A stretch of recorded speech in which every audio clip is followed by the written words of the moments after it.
இன்னைக்கு ஒரு மாணவர் எப்படி இருக்க வேண்டும் அப்படின்னு கேட்டீங்கன்னா, பழனிவேல் ஐயாவை போல் இருக்க வேண்டும் என்று சுருக்கமாக முடித்துவிட்டு என்னுடைய இருக்கையில் சென்று அமர்ந்து கொள்வேன். ஒரு சாதாரண விவசாய குடும்பம், முதல் தலைமுறை, விவசாயம் செய்வதற்கு வாய்ப்பில்லாத ஒரு ஊர். அங்கிருந்து அவருடைய பெற்றோர்கள்லாம் மலேசியால போய் ஒரு பாமாயில் எஸ்டேட்ல கூலி தொழிலாளர்களாக தன்னுடைய வேலையை ஆரம்பிக்கிறாங்க. அதே பாமாயில் எஸ்டேட்ல கூலி தொழிலாளியாக தன்னுடைய வாழ்க்கையை ஆரம்பித்தவர் ஐயா டாக்டர் சி பழனிவேல் அவர்கள். அந்த புத்தகத்தை நீங்க படிச்சீங்கன்னா ஒரு வார்த்தையும் கூட உங்களுக்கு ஒரு பெரிய ஒரு உத்வேகத்தை கொடுக்கும். அதுல படிப்படியாக இருந்து அந்த எஸ்டேட்டுக்குள்ள இருந்த பள்ளிக்கூடத்துல படிச்சு, அதன் பிறகு தன்னுடைய தாய்க்கு கூலியை கூட மரியாதையாக கொடுக்கவில்லை என்று சொன்ன அந்த எஸ்டேட்ல இருந்த கங்காணியை எதிர்த்து நின்ற துணிவு அந்த சின்ன வயசுல. கிட்டத்தட்ட சில ஆண்டுகள் பள்ளிக்கு போக முடியாத ஒரு நிலைமை, ஸ்கூலே வந்து டிராப் அவுட். அதன் பிறகு படிப்படியாக தமிழகத்திற்கு திரும்ப வந்து நல்ல ஒரு தலைமை ஆசிரியர் பழனிவேல் என்கின்ற மாணவன் அந்த ஆண்டு பள்ளிக்கூடத்திலிருந்து வெளியே போனார்.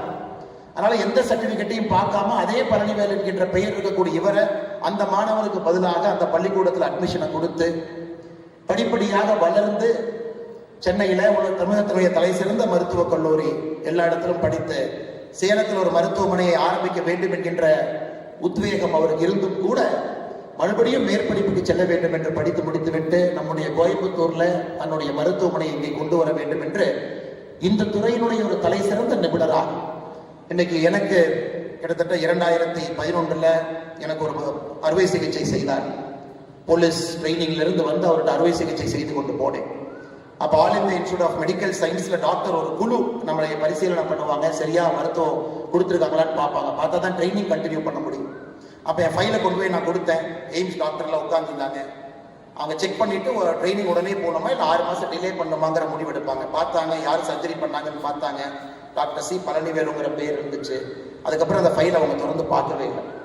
ஒரு பஞ்சாபி இருந்தார் அந்த டாக்டர். நான் கேட்டேன் என்ன காரணங்க? நீங்க அவர் எழுதின டெக்ஸ்ட் புக்கை தாங்க நாங்கள் படிக்கிறோம், நாங்கள் யாருங்க அவருக்கு பண்ண சர்ஜரியை ஒரு ஃபைலை தொடர்ந்து பார்த்து சர்டிஃபிகேட் பண்றதுக்கு நாங்கள் யார்? அது போன்ற ஒரு மனிதர் இன்னைக்கு கூட சமீபத்தில் ஒரு வீடியோ பார்த்து அமெரிக்காவிலிருந்து வந்தாரு. நேரடியாக 2 அறுவை சிகிச்சை செய்தாரு. உடனடியாக விமானத்தை பிடிச்சாரு, கோயம்புத்தூர் வந்தார், அடுத்த வேலையை செய்தார். அப்படிப்பட்ட பெருமைக்கெல்லாம் ஒரு சொந்தக்காரர், அற்புதமான ஒரு மனிதர் டாக்டர் ஐயா பழனிவேல் அவருடைய அந்த புத்தகத்தை. எதற்காக நான் ஐயாவை பற்றி அதிகமாக பேசுறேன்னா, அந்த புத்தகம் உங்க கையில் இருக்கு. அந்த புத்தகத்தை மட்டும் நீங்க படிங்க, வேற எதுவுமே செய்ய வேண்டாம். ஒரு கஷ்டத்திலிருந்து எப்படி வெளியே வரலாம், எப்படி நெஞ்சுரத்தோடு நிற்கலாம், நம்முடைய உரிமையை விட்டு கொடுக்காம எப்படி இருக்கலாம். நான் கர்ம வீரர் காமராஜர் ஐயா பழனிவேல் ஐயா பல ஆண்டுகளுக்கு முன்பு அரசியலுக்கு வர சொன்னாங்க. காமராஜர் ஐயா எப்படிப்பட்ட அரசியல்வாதி என்று உங்களுக்கு தெரியும். அதனாலதான் politics loss is society's gain என்று சொல்வேன். அன்னைக்கு அவர் அரசியலுக்கு சென்றிருக்கலாம், ஒரு எம்எல்ஏ எம்பி மந்திரி ஆகிக்கலாம், பெரிய பொறுப்புக்கெல்லாம் போயிருக்கலாம். ஆனால் அன்னைக்கு அவருக்கு ஆஃபர் வந்த பொழுது எனக்கு அது வேண்டாம், நான் ஒரு மருத்துவராக மட்டும் இருக்க விருப்பப்படுகின்றேன் என்று அன்னைக்கு அந்த 1960 காலகட்டத்தில், நிறைய பேருக்கு இந்த செய்தி தெரியாது. 1960 காலகட்டத்தில் எனக்கு அரசியல் வேண்டாம், நான் என்னுடைய மருத்துவத்திற்கு மட்டும் மரியாதை கொடுப்பேன் என்று சொன்ன ஒற்றை காரணத்திற்காக நம்ம எல்லோரையும் கற்றுக்கக்கூடிய ஒரு மனிதர். இந்த புத்தகத்தை நீங்க கண்டிப்பா படிக்கணும். வாங்கிட்டீங்க, வீட்டில் வச்சுட்டீங்க, அந்த தவற பண்ணிடாதீங்க.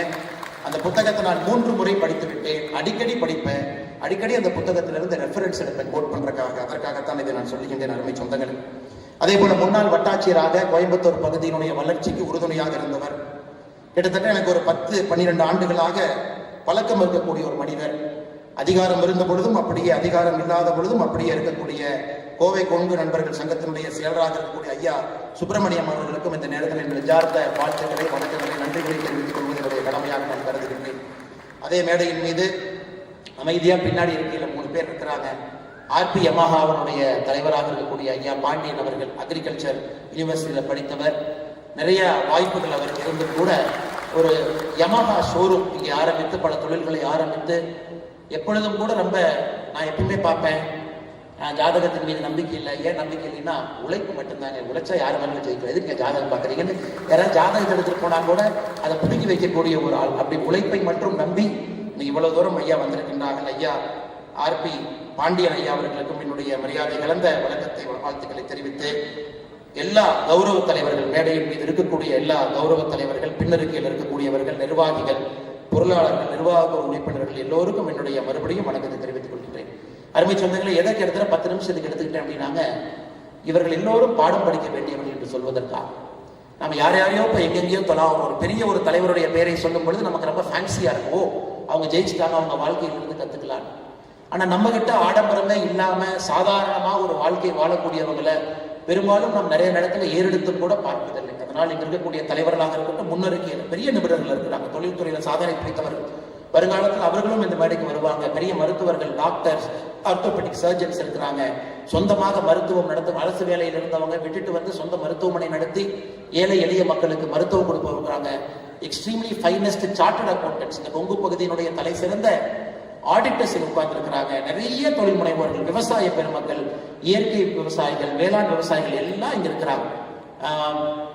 ரூட்ஸ் ஐயாவுடைய எப்பொழுதுமே நமக்கு தெரியும், ஐயா அவங்க பேசினாவே அந்த மோட்டிவேஷன் லெக்சர் எல்லாரும் உட்கார்ந்து மணிக்கணக்காக கேட்போம். ஐயா அவர்களும் வந்திருக்கிறார்கள். அதனால் முன்னறிக்கையில் இருக்கக்கூடியவர்களும் பெரிய மனிதர்கள் இருக்கின்றார்கள். அவர்களுக்கும் என்னுடைய வணக்கத்தை, வாழ்த்துக்களை தெரிவித்து, அருமை சொந்தங்களே, உங்களுக்கு ஒரே ஒரு சின்ன உதாரணத்தை மட்டும் கொடுத்து என்னுடைய பேச்சை ஆரம்பிக்க வேண்டும் என்று நினைக்கின்றேன். காரணம், அந்த பருவத்தில் இருக்கிறீங்க. You are in an age where you can make a change. அந்த சேஞ்சுங்கிறது லாஸ்டிங் சேஞ்சா உங்களை தாண்டி நிற்கக்கூடிய ஒரு சேஞ்சை கொடுக்கக்கூடிய வயசுல நீங்க எல்லாம் உட்கார்ந்து இருக்கிறீங்க. மாணவ செல்வம், நீங்க உதாரணத்துக்கு இன்னைக்கு காலையில உங்க வீட்டுக்கு வெளியே இருக்கிறீங்க, ஒருத்தர் ஓடிட்டு போறாருன்னு வச்சுக்கோங்களேன். 2000 வச்சுக்கலாங்க, 20 வருஷம் பின்னாடி போயிருக்கும். அதை ஓடிட்டு போறவர் நிறுத்தி, அண்ணன் என்னென்ன பண்றீங்கன்னு கேட்குறீங்க.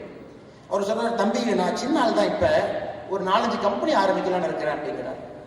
நீங்க திரும்ப ஒருத்த கேட்குறீங்க, என்னென்ன கம்பெனி ஆரம்பிக்க போறீங்க? தம்பி பிரெயின்ல வந்து சிப்பு வைக்கக்கூடிய ஒரு கம்பெனி ஆரம்பிக்கலாம்னு பாக்குறேன் அப்படின்னா நீங்க அப்பயே பார்ப்பீங்க, என்ன பைத்தியக்காரனா இருப்பாரு, காலங்காத்தால் நம்ம கண் முன்னாடி மாட்டியிருக்காரு. சரி இருந்தும் பேசுவேன்னு சொல்லிட்டு சொல்லுங்க. நான் எல்லாருமே டிரைவர்லெஸ் கார் தங்கச்சி, எல்லாருமே டிரைவர்லெஸ் கார் தான் நம்ம உலகத்துல இப்ப இருந்து கொஞ்ச நாள் கழிச்சு ஓட்டணும், அந்த கம்பெனி ஆரம்பிக்கலாம்னு பாக்குறேன். அப்ப நீங்க கண்டிப்பா முடிவு பண்ணிடுவீங்க, கண்டிப்பா அவங்க ட்ரேட்மார்க் பைத்தியக்காரன் தான். ஏன்னா 2 விஷயத்த சொல்றாரு. அதோட நிக்கல, மறுபடியும் இன்னும் ஒரு படி முன்னாடி போறாரு. இல்ல இன்னும் ஒரு 10 வருஷம் 5 வருஷம் கழிச்சு எல்லா பக்கம் சோலார் அப்படிங்கறத அடிப்படையா கொண்டு வந்து இந்த எலக்ட்ரிசிட்டியினுடைய கன்சம்ஷன் பேட்டர்னே மாத்த போறாங்கிறார். அப்பவும் பாக்குறீங்க, என்னடா அவன் முழு பைத்தியக்காரனா இருப்பான், தொடர்ந்து பேசிட்டே இருக்கான். அப்புறம் மறுபடியும் இன்னும் அதோட நேரத்துல இன்னும் ஒரு படி முன்னாடி போறாரு. ரீயூசபிள் ஸ்பேஸ் வெஹிக்கிள் மேல லான்ச் பண்ணலான்னு பாக்குறேன். அதாவது கீழிருந்து மேல செல்லக்கூடிய ஒரு ஸ்பேஸ் வெஹிக்கிள், அது போய் சேட்டலைட்ல ஆர்பிட்டை விட்டுட்டு மறுபடியும் கீழே வந்து அதை நம்ம எடுத்து ரீயூஸ் பண்ணலாம் அப்படிங்கிறார். அப்ப முடிவு பண்ணிருக்கீங்க, ஓ கன்ஃபார்மா பைத்தியக்காரன் தான். அடுத்து இன்னும் ஒரு படி போறாரு, இல்ல நான் ஆர்டிபிஷியல் இன்டெலிஜென்ஸ் நிறுவனமும் ஒன்று ஆரம்பிக்கலான்னு பாக்குறேன், அது நம்முடைய வாழ்க்கையை மாற்றக்கூடிய ஒரு நிறுவனத்தை ஆரம்பிக்கிறேன். 2000 ஆண்டு இந்த மாதிரி ஒரு மனுஷன் முன்னாடி சொல்றாருன்னா அவருக்கு இந்த உலகம் பைத்தியக்காரன் என்கின்ற முத்திரையை குத்தி இருக்கும், அது எந்த மாற்று கருத்தும் இல்லை. ஆனா இன்னைக்கு அதே மனிதனை திரும்பி பார்த்தீங்கன்னா எலன் மஸ்க் என்கின்ற பெயர், நியூரோ லேப் என்கின்ற ஒரு பெரிய கம்பெனி இன்னைக்கு பிரெயின்குள்ள சிப் வைக்க ஆரம்பிச்சிட்டாங்க, to control your brain waves, அது ஒரு நிறுவனம். XAI என்கின்ற பேர்ல ஆர்டிபிஷியல் இன்டெலிஜென்ஸ், OpenAI அவர் தான் ஆரம்பிச்சாரு. டெஸ்லா கம்பெனி நடத்துறாரு, ஸ்பேஸ் எக்ஸ் என்கின்ற நிறுவனத்தை நடத்துறாரு. எதற்காக இதை நான் சொல்லி ஆரம்பிக்கிறேன்னாங்க, ஒரு ஐடியா எப்பொழுதுமே நீங்க சொல்லும் பொழுது அஹெட் ஆஃப் டைம் இருக்கும் பொழுது உங்களை யாரும் நம்ப மாட்டாங்க. எனக்கு இருக்கக்கூடிய எத்தனையோ குழந்தைகளை உட்கார்ந்து இருக்கிறீங்க, உங்கள்கிட்ட அந்த ஐடியா உள்ள இருக்கும், நான் செய்யலான்னு இருக்கேன், ஆனா இன்னைக்கு அது பொருந்தாம இருக்கலாம், இன்னைக்கு சமுதாயத்திற்கு அது சூட் ஆகாம இருக்கலாம். ஆனா எப்பவுமே நான் வச்சுக்கங்க, மக்கள் உங்களை சுற்றி இருப்பவர்கள் அந்த ஐடியாவை அந்த நேரத்துல வரும்பொழுது மட்டும்தான் அதை ஏற்றுக்கொள்வார்கள். ஆனா செய்ய வேண்டியது உங்களுடைய கடமை, அதை நோக்கி மக்களை நடத்தி கொண்டு செல்வது உங்களுடைய கடமை. எதற்காக அதை சொல்றாங்க, உங்க முன்னாடி ரொம்ப சேஃபான ஃபீல்டு நிறைய இருக்கு. Engineering is very safe field. வருஷத்துக்கு லட்சக்கணக்கான இன்ஜினியர்ஸ் உருவாக்குறோம், they pass out, it's okay, very important தான். நமக்கு பொறியாளர்கள் வேணும், டாக்டர்ஸும் வேணும். ஐநா சபை சொல்லக்கூடிய டாக்டருக்கும் நமக்கு இருக்கக்கூடிய கேப்பே பார்த்தீங்கன்னா மிகப்பெரிய கேப் இருக்கு. டாக்டர்ஸும் வேணும், மேடையில் இருக்கக்கூடிய ஜெம் பள்ளிவேல் ஐயா மாதிரி பல டாக்டர்ஸ் இங்க இருக்கிறாங்க, எல்லாம் நமக்கு வேணும். அதே போல ஆர்ட்ஸ் கல்லூரி நான் போறேன், நான் படிக்கிறேன், பிஎஸ்சி பிஏ எல்லாம் படிக்கிறேன், அதுவும் வேண்டும். ஆனா உங்களுக்குள்ள ஏதோ ஒன்று இருக்கும். அட் ஏஜ் ஆஃப் 18, 19, 19, 18 வயசுல நான் இதை செய்யணும், நான் ஒரு சினிமா துறைக்கு போகணும் இருக்கலாம், நான் ஒரு பெரிய எழுத்தாளராக வரலாம் இருக்கலாம், நான் ஒரு பெரிய தொழில் முனைவோராக வரலாம் இருக்கலாம். இன்னும் கொஞ்ச நாள் கழிச்சு இப்போ எலன் மஸ்கனுடைய ஆப்டிமஸ் கம்பெனி புதுசா இன்னொரு கம்பெனி போயிட்டு இருக்கு. அது பாத்தீங்கன்னா வீட்டுல ரோபோ. சமீபத்தில் யூஎஸ் போகும்போது அந்த ஆப்டிமஸை பார்த்தாங்க, எல்லா வேலையும் அதே செய்யுதுன்னா 5 ஆண்டுகள் கழித்து பல வீட்டுக்கு நீங்க போனீங்கன்னா காஃபி டீ வந்து ஆப்டிமஸ் ரோபோ தான் கொடுக்க போகுது. இன்னைக்கு பைத்தியகாரத்தனமா இருக்கு, இன்னும் 5-10 ஆண்டுகள் கழித்து பார்க்கும் பொழுது அப்பா 7வது கம்பெனி சாதிச்சுட்டா இருப்பான்னு நம்ம சொல்ல போறோம். அதனால இன்னைக்கு உங்களுக்குள்ள அது போன்ற ஒரு யோசனை இருக்கலாம். அப்படி இருக்கும் பொழுது அதை தைரியமா நீங்க முன்னெடுங்க அப்படின்னு சொல்றது என்னுடைய கடமையாக இந்த நேரத்தில் நான் கருதுறேன். அதை நீங்க பர்சியூ பண்ணுங்க, அது மேல பேஷனேட்டா இருங்க, ஒரு காதலோடு இருங்க, அந்த ஐடியாவை நோக்கி கொஞ்சம் கொஞ்சமா நகர்ந்து போங்க. அப்பா அம்மாவை கன்வின்ஸ் பண்ணுங்க. ஏன்னா எல்லாமே முதல் தலைமுறை பட்டதாரிகள். அப்பா அம்மா எல்லாம் விவசாயம் பண்ணி உங்களை படிக்க வச்சு இவ்வளவு தூரம் கொண்டு வந்திருப்பாங்க. ஆட்டை வித்து, காட்டை வித்து, மாட்டை வித்து நீங்க நிறைய பேர் இங்க இருக்கிறீங்க, நிறைய பேர் அடுத்த கல்லூரிகளுக்கு போக போறீங்க. அதனால நீங்க ஒரு ஐடியா உங்ககிட்ட இருக்க ஆழமா இருக்குன்னா அது அவ்வளவு ஈஸியா நாங்க சொல்றதை ஏத்துக்கிட்டு ஒரு சேஃபான ஒரு கோர்ஸுக்கு நீங்க போகாதீங்க. கொஞ்சம் திங்க் பண்ணி உங்களோட பேஷனை நோக்கி நீங்க போகணும். அப்படிங்கிறது மேடையில் இருக்கக்கூடிய உங்களுடைய வாழ்க்கையெல்லாம் அப்படித்தான். நீங்க படிச்சீங்கன்னா உங்களுக்கு தெரியும், மேடையில முன்புறத்தில் எத்தனையோ பேர் இருக்கின்றார்கள், அவருடைய வாழ்க்கையும் அப்படித்தான். Because they followed a fashion. அந்த பேஷனை விடாபடியா பிடிச்சாங்க. இவங்க எல்லாருமே சக்சஸ் இன்னைக்கு பாக்குறீங்க, எல்லாமே நிறைய ஃபெயிலியருங்க. அவங்க எல்லாம் நிறைய இடத்துல தோற்று போய் ஜெயிச்சிருக்கிறாங்க. வாழ்க்கையில யாராச்சும் ஒருத்தரை கொண்டு வந்து வெற்றி மட்டும்தான் எனக்குன்னா கண்டிப்பா கிடையாதுங்க, யாருமே கிடையாது. நான் ஒருத்தரை பத்தி படிக்கிறேன் பாருங்க. 1832 ஒரு தனியார் நிறுவனத்துல இந்த வேலை போச்சு. 1833 ஒரு லா ஃபார்ம் ஆரம்பிச்சாரு, ஃபெயில் ஆயிட்டார். 1838 இலினாய்ஸ் ஸ்டேட், யுஎஸ் 50 மாநிலத்தில் இலினாய்ஸ் மாநிலத்தினுடைய ஸ்டேட் ஹவுஸ் ஸ்பீக்கர் எலெக்ஷனுக்கு போட்டி போட்டார், தோத்துட்டார். 1843 காங்கிரஸ் போறதுக்கு ட்ரை பண்ணாரு, நம்ம ஊர்ல எம்எல்ஏ சீட்டு கிடைக்கல. 1848 5 ஆண்டுகள் கழிச்சு ட்ரை பண்றாரு, மறுபடியும் கிடைக்கல. 1849 எதுவுமே கிடைக்கல, அரசாங்கத்துல போய் லேண்ட் ஆபீஸ்ல சேரலாமான்னு போறாரு, அதுவும் கிடைக்கல. 1854 நம்ம ஒரு எம்பி எலெக்ஷன் மாதிரி செனட் எலெக்ஷன் நிற்கிறார், அதுலயும் தோற்கடிக்கப்படுகின்றார்கள்.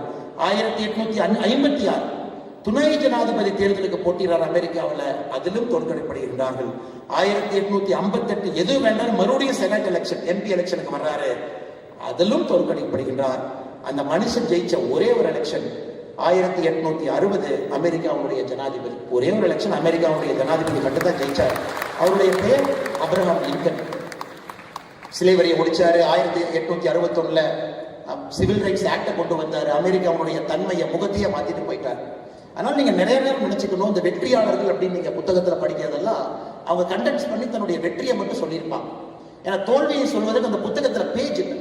தோல்விக்கு ஒரு புத்தகத்தை ஜெம் பழனிவேல் அவர் எழுத சொன்னீங்கன்னா இந்த கட்ஸை விட இன்னும் 2 பெரிய புத்தகத்தை எழுதுவார், இன்னும் அதிக பக்கங்கள் இருக்கக்கூடிய புத்தகத்தை எழுதுவாங்க. அதனால நீங்க எல்லோருமே தோல்வியிட்ட கொஞ்சம் ஃப்ரெண்ட்ஷிப் பண்ணிக்கணும். என்னோட 2வது உங்களுக்கு நான் கொடுக்கக்கூடிய ஒரு சின்ன ஒரு அட்வைஸ், நீங்க எல்லாருமே சக்சஸ்ஃபுல் பீப்புள்னால தான் இந்த ஹால் கூட உட்காந்துருக்கீங்க. 90% and above 99% ஃபேண்டாஸ்டிக், ரொம்ப சந்தோஷம் இருக்கு. ஆனா வாழ்க்கையில வெறும் சக்சஸ் மட்டுமே பார்த்தீங்கன்னா ஆங்கிலத்தில் சொல்லுவாங்க, you are not pushing yourself, that is why you are always a victor அப்படிம்பாங்க. உங்களை நிறைய புஷ் பண்ணீங்கன்னா கொஞ்சம் தோல்விகள் அப்பப்போ வர ஆரம்பிக்கும். ஆனால் நிறைய உங்களை புஷ் பண்ணுங்க. Success should not breed complacency. நான் ஜெயிச்சுக்கிட்டே இருக்கிறேன் அப்படிங்கிறது உங்க கம்ஃபர்ட் ஜோனை விட்டு வெளியே போகாம கம்ஃபர்ட் ஜோனுக்குள்ளே உட்கார வைக்க கூடாது. குறிப்பாக இந்த அரங்கத்தில் இருக்கக்கூடிய மாணவர்கள் அப்பப்ப தோல்வி வந்தாலும் ஒரு சின்ன ஃப்ரெண்ட்ஷிப் பண்ணுங்க. இல்ல நான் சிவில் சர்வீஸ் பரீட்சை எழுதுனேன், ஃபர்ஸ்ட் அட்டெம்ப்ட் IAS IPS கிடைக்கல, will make friendship, second attempt போலாம். இல்ல நான் நீட் எழுதுனேன், எனக்கு தெரியல, நிறைய பேர் நீட் எழுதிருப்பீங்க, 725 மார்க் வரல, லெட் அஸ் மேக் ஃப்ரெண்ட்ஷிப், அடுத்த டைம் பார்த்துக்குவோம். இல்ல நான் வந்து இங்க போலான்னு பார்த்தேன், எனக்கு அது கிடைக்கல, இட்ஸ் ஓகே. அந்த மைண்ட் செட் உங்களுக்கு வேணும். ஏன்னா இன்னைக்கு இருக்கக்கூடிய இளைஞர்களை பார்க்கும் பொழுது டிப்ரெஷன். ஏன் depression? Love failure depression, NEET exam failure depression. எல்லாருக்கும் டிப்ரெஷனை மட்டும் தான் பார்க்குறவங்களை தவிர அந்த ஃபெயிலியரோட ஒரு சின்ன ஃப்ரெண்ட்ஷிப் வச்சுக்கணும்னு யாரும் பார்க்கல. அதனால மாணவ செல்வங்களே, டிப்ரெஷன் உங்க வாழ்க்கையை அப்ரஸ் பண்ணக்கூடிய விஷயமா மாத்திராதீங்க. ஓப்பன் அப்பா இருங்க, பேஷனை சேஸ் பண்ணுங்க. வெற்றியாளர்களை மட்டும் பார்க்குறீங்க, அந்த வெற்றியாளர்களுக்கு பின்னாடி இருக்கக்கூடிய தோல்வியை பார்க்க மாட்டீங்க. அண்ணன் CP ராதாகிருஷ்ணன் அவர் நம்முடைய துணை ஜனாதிபதி, ஒரு அற்புதமான மனிதர். நான் பழகியதில் ஒரு எளிமையான, நேர்மையான, ஒரு நல்ல ஒரு மனிதர், எந்த டவுட்டும் கிடையாது. ரொம்ப ஒரு தேசியவாதி, ஒரு பற்றாளர், சொந்தமா ஒரு நிறுவனத்தை நடத்தினாரு. ஒரு நாள் அலுவலகத்தில் என்கிட்ட சொன்னாரு, என்னை எப்பொழுதுமே அன்பா தலைவரேன்னு கூப்பிடுவார். கூப்பிடும் போதெல்லாம் நான் எந்திரிச்சு நிற்குவேன். நான் சொன்னேன், அண்ணா என்னன்னு? இல்லை நம்மளை கொஞ்சம் ஸ்பின்னிங் மில்லுக்கு அதிக நேரம் கொடுக்கணும், ஒரு 6 மாதம் ஸ்பின்னிங் மில் பக்கம் போயிட்டு வரனார். நான் ஏன்னு கேட்டேன், இந்த பொது வாழ்க்கையில் வந்துப்பா ஸ்பின்னிங் மில் கொஞ்சம் அவுட் ஆஃப் கண்ட்ரோல் இருக்கு, நான் அங்கே போகிறேன். 6 மாதம் போனார். அப்புறம் கேரளாவுடைய ஒரு பொறுப்பு, சின்ன பொறுப்போ பெரிய பொறுப்போ, அதையும் செஞ்சார். எதையும் எதிர்பார்க்காம 50 ஆண்டுகள் 60 ஆண்டுகள் பல தோல்விகளை பார்த்தவர். CP ராதாகிருஷ்ணன் ஒரு வெற்றியை காமிச்சிங்கன்னா அவர் சரித்திரத்துல 3 தோல்வியை நான் காட்டுவேன். லோக்சபால அற்புதமா ஜெயிச்சாரு, ஒரு தலை சிறந்த எம்பியாக இந்த பகுதிக்கு அவ்வளவு விஷயங்கள் செஞ்சு கொடுத்தவர். அதே மண்ணில் அதே லோக்சபால அவருக்கு வெற்றியும் கிடைக்கல. ஆனாலும் அவருடைய முகத்தை பொறுத்தவரை அப்படியே தான் வண்டி ஓடும். இன்னைக்கு எவ்வளவு பெரிய பொறுப்பு, இந்த நாட்டினுடைய துணை ஜனாதிபதி என்கின்ற உயரிய பொறுப்பு. அவர் வெற்றி மட்டும் பண்ணலாம் அவர் கிடைச்சதுன்னா இல்ல, CPR தொட்டதெல்லாம் வெற்றி, தொடர்ந்து 50 வெற்றி, அதனால துணை இல்ல. அந்த மனிதனுடைய கேரக்டருக்காக, அந்த மனிதனுடைய நெஞ்சுரத்துக்காக, அந்த மனிதனுடைய நேர்மைக்காக நம்முடைய பிரதமர் ஐயா மோடி அவர்கள் நேராக கூப்பிட்டு நீங்க துணை ஜனாதிபதியா பொறுப்பெடுத்து மக்களுக்கு சேவை பண்ணுங்க, நாட்டினுடைய 2வது பெரிய குடிமகனாக நீங்க இருங்க. அதனால யாரை நீங்க இங்க எடுத்தாலும் தோல்விகள் அவங்களுக்கு சாதாரணம், சகஜம். தோல்வியோடவே வாழ்ந்தவர். சரஸ்வதி அக்காவோட லைஃப் ஹிஸ்டரிக்கெல்லாம் நான் போகவே இல்லை. நிறைய தோல்விகளை பார்த்து விட்டு இங்க அமர்ந்திருக்கிறாங்க. அதனால் அருமை சொந்தங்களே, இந்த 2வது மிக முக்கியமானது, தோல்விகளோட ஒரு ஃப்ரெண்ட்ஷிப் நீங்க வச்சுக்கணும். You should make friends with defeat.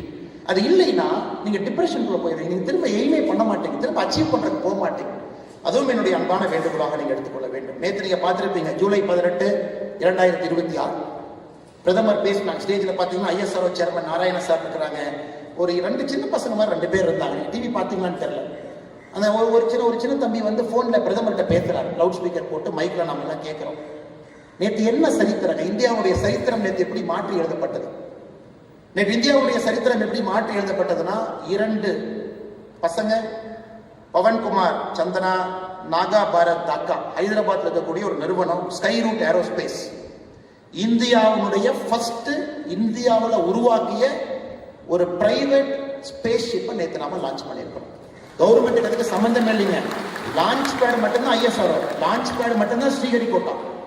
ISRO ஒரு மைனர் ஃபண்டிங் அந்த கம்பெனி கொடுத்தாங்க. அந்த 2 பசங்களும் ISROல இன்ஜினியரா இருந்தவங்க.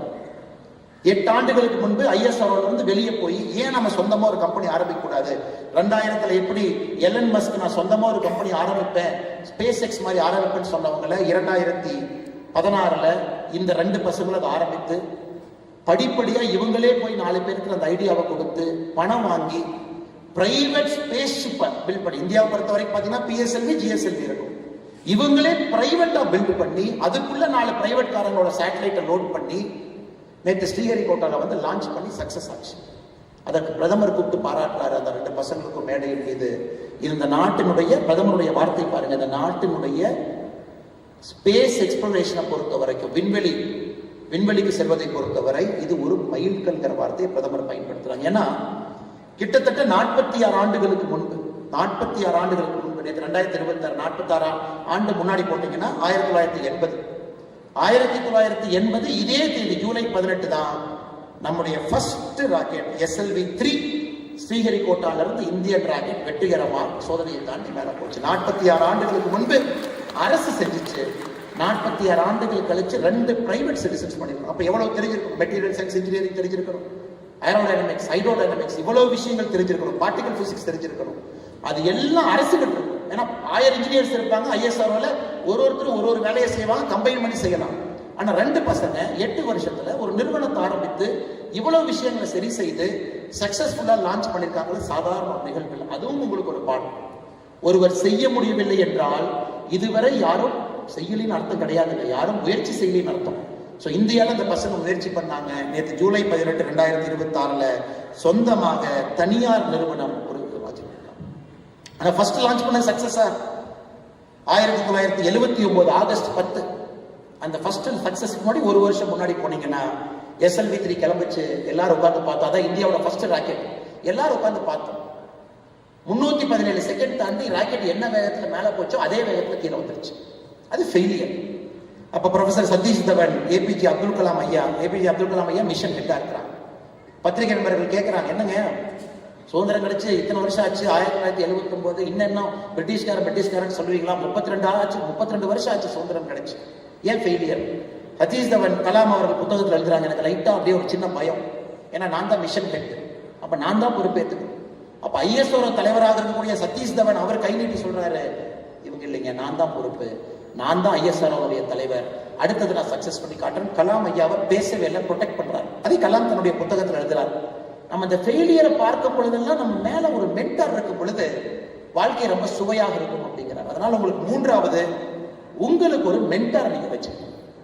மென்டார், இன்னைக்கு நீங்க இன்ஜினியர், டாக்டர், எங்க போனாலும் கூட யாரோ ஒரு மனிதர்கிட்ட தொலைபேசியில பேசும் அளவுக்கு ஒரு தொடர்பு இருக்கணும். எனக்கு ஒரு டவுட் இருக்கு, இவங்களை கூட நீங்க மென்டாரா வைக்கலாம். அவங்க யாரும் வேண்டாம்னு சொல்லவே மாட்டாங்க. இந்த நிகழ்ச்சி முடிஞ்சு உங்க நம்பரை கொடுங்க அல்லது PA நம்பரை கொடுங்க, நான் உங்களை 6 மாசத்துக்கு ஒருக்கா வந்து பார்க்கலாமா, இல்ல 1 வருஷத்துக்கு ஒருக்கா வந்து பார்க்கலாமா, உங்களோட நான் சில விஷயங்கள் என்னுடைய வாழ்க்கையை பத்தி பேச நினைக்கிறேன், உங்க அனுபவம் எனக்கு சொல்லிக் கொடுங்க, அதுல இருந்து நீங்க பண்ண சில தப்ப பண்ணாம நான் இன்னும் வேகமாக முன்னேற பார்க்கிறேன் அப்படின்னு சொல்லும் அளவுக்கு இந்த நிகழ்ச்சி முடிச்சு உங்களுக்கு தைரியம் இருக்கணும். அதை கண்டிப்பாக மேடையில் இருக்கக்கூடிய எல்லோரும் அதை ஏற்றுக்கொள்வார்கள். they would like to be mentors. இன்னைக்கு இங்க வந்தாங்க ஐயா ராஜ்குமார் அவர்கள் மேடையில் இருக்கக்கூடிய தலைவர்கள் ஏற்பாடு செஞ்சிருக்கிறாங்க. எல்லோருக்குமே ஒரு நிதியுதவி செஞ்சாங்க, பாராட்டினாங்க, போனாங்க அப்படின்னு அந்த நிகழ்வு இருக்கக்கூடாது.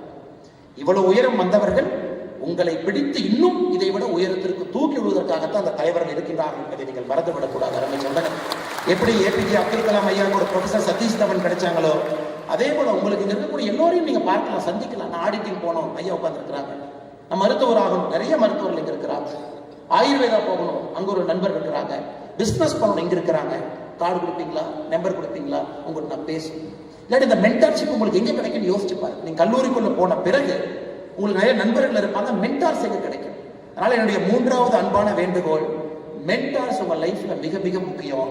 நீங்கள் அதை வைத்துக் கொள்ள வேண்டும் என்கின்ற அன்பான வேண்டுகோளையும் இந்த நேரத்தில் நான் வைத்துக் கொள்கிறேன். அருமை சொந்தங்களே, கடைசி 10 நிமிடம் நான் வந்துவிட்டேன்.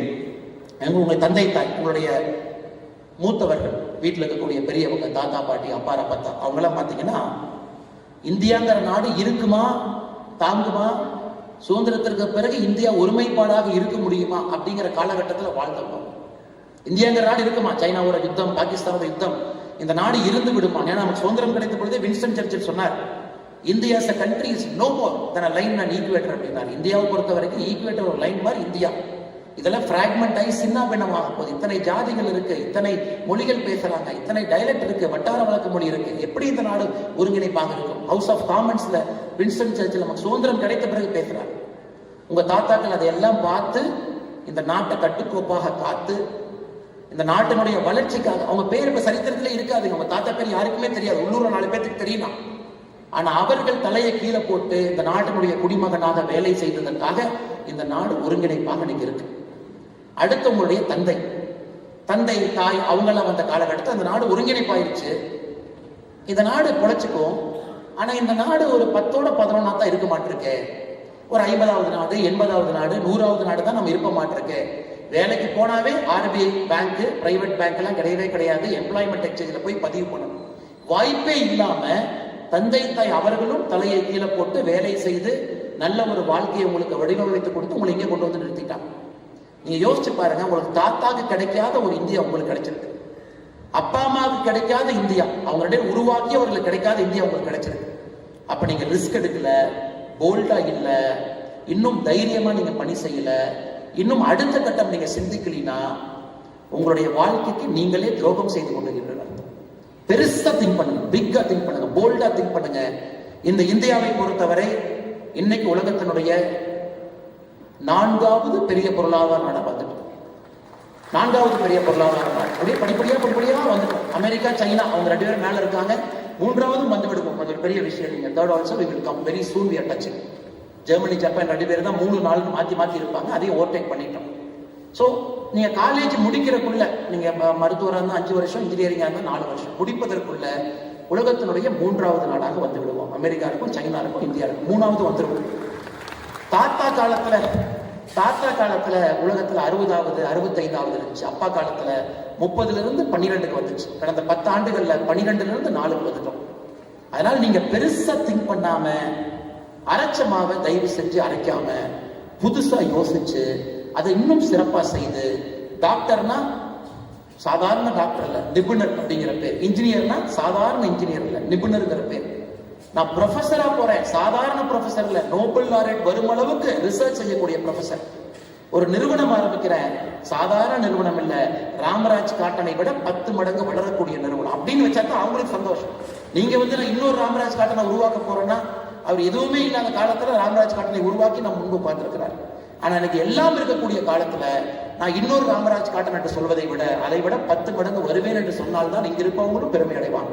அதனால மாணவ செல்வங்களே, பெரிய மனிதர்களாக, ஆற்றல் மிக்க தலைவர்களாக, முன்னோடிகளாக நீங்கள் வர வேண்டும். கொஞ்சம் ரிஸ்க் எடுங்க, ஃபெயிலியரை கொஞ்சம் பார்த்து ஃப்ரெண்ட்ஷிப் பண்ணிக்கங்க, மென்டார் வச்சுக்கங்க, பெருசா திங்க் பண்ணுங்க. எந்த துறை எடுத்தாலும் கூட காலேஜ்ல அப்ப முக்கியமே கிடையாது. அதெல்லாம் ஒரு காலம் 1980 IIT அவங்க தான், IIM அவங்க தான், இப்பெல்லாம் முக்கியமே கிடையாதுங்க. எல்லா காலேஜ்ல எல்லா ஃபெசிலிட்டி எல்லா இடத்துல இருக்கு. இன்னைக்கு இந்துஸ்தான் காலேஜ் தமிழகத்துல தலை சிறந்த கல்லூரி. உள்ள போனா இவங்களும் ஜேஸ்டார் வச்சிருப்பாங்க. லைப்ரரியில ஜேஸ்டார்ங்கிறது வேர்ல்டுல இருக்கக்கூடிய எல்லா ரிசர்ச் ஆர்டிகளும் போட்டிருக்கக்கூடிய ஒரு அகாடமியா டேட்டா பேஸ். இவங்களும் ஜேஸ்டார். இன்னைக்கு ஒரு சாதாரண ஒரு அரசு கல்லூரிக்கு போறீங்க, நீங்க வசதி இல்லை, அவங்ககிட்டயும் ஜெயிச்சிட்டாங்க. அதனால சில பேருக்கு நீங்கள் எதிர்பார்த்த கல்லூரி கிடைக்கல அப்படிங்கறதுக்காக ஐயோ நம்ம எதிர்பார்த்தது நடக்கலையே, என்ன பண்ணலாம்? அந்த கல்லூரியில் இருக்கக்கூடிய வசதிகளை பயன்படுத்தி அதுல இருந்து நீங்க மேல வரணுங்கிறது என்னுடைய ஆசை. அதனால எனக்கு ஐஐடி கிடைக்கல, ஐஐஎம் கிடைக்கல, ஐஏஎஸ் கிடைக்கல, வேண்டாம், கிடைக்காட்டி பரவாயில்லைங்க. அதை விட 10 மடங்கு மேல போடுவதற்கான வாய்ப்பு உங்க கையில் இருக்கு. அதையும் மனம் தளராம நீங்கள் அதை எடுத்து செய்ய வேண்டும் என்று சொல்லி, இங்க இருக்கக்கூடிய உங்களுடைய தந்தை தாய்க்கு நிச்சயமாக நான் தலை வணங்கி ஆக வேண்டும். காரணம், உங்களை பார்க்கும் பொழுதே கிட்டத்தட்ட நானும் இதே போல ஒரு அரங்கத்துல எத்தனையோ ஆண்டுகளுக்கு முன்பு எங்கேயும் அமர்ந்திருந்த போல ஒரு ஞாபகம் எனக்கு வருது. அப்ப அப்பா அம்மா எவ்வளவு கஷ்டப்பட்டு உங்களை கொண்டு வந்து உட்கார வச்சிருப்பாங்க. அதை எப்பவுமே மறந்து விடாதீர்கள். எவ்வளவு பெரிய உயரத்துக்கு நீங்க போனாலும், என்ன செய்தாலும், சமுதாயம் உங்களை நல்லவர் என்று பாராட்டினாலும் தூட்டினாலும், எப்படிப்பட்ட நிலைமை இருந்தாலும், உங்களுக்கு இருக்கக்கூடிய ஒரே ஒரு ஃபைனல் சொத்து உங்கள் குடும்பம் என்பதை மறந்து விடாது. இது ஃபைனல் சொத்து. இந்த சொத்து எப்பவுமே கிடையாது, அப்படியே கெட்டியா இருக்கும். தங்க கட்டி மாதிரி என்னதான் உங்களால கிடையாது. அதனால அப்பா அம்மா கூட எப்பவுமே இருங்க, மரியாதையாக அவர்களோடு இருங்கள். சமுதாயத்தின் மீது ஒரு பெரிய பற்றோடு இருங்கள். ஐயா சொன்னாங்க, எந்த ஒரு சமுதாயத்தையும் இகழ வேண்டிய அவசியம் கிடையாது.